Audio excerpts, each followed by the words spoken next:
Hello everyone, in today's class we will understand about what is network topology and different types of network topologies along with their merit and demerit. Let's start our class by defining network topology. A network topology is the physical and logical arrangement of nodes in a network. It defines how devices are connected and how communication happens. In short, it is the layout of computers and cables in a network. Types of network topologies with merits and demerits.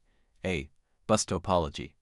All nodes are connected to a single communication line backbone. Uses coaxial cable, with terminators at both ends. Merits. Simple and easy to understand.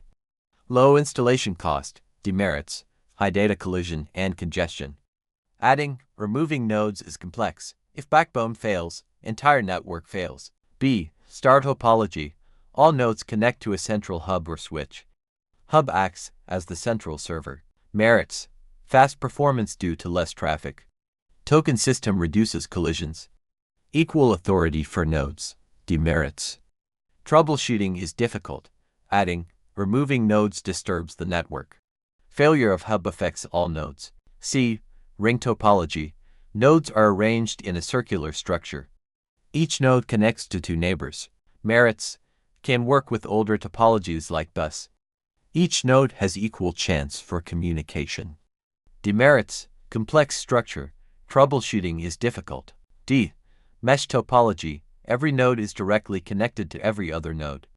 Uses point-to-point connections. Merits. Each connection has its own data load. High security and privacy. Easy troubleshooting. Demerits.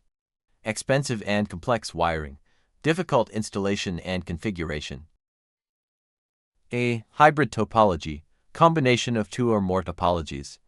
Inherits both advantages and disadvantages of included topologies. Merits. Flexible. Adding, removing nodes doesn't affect others.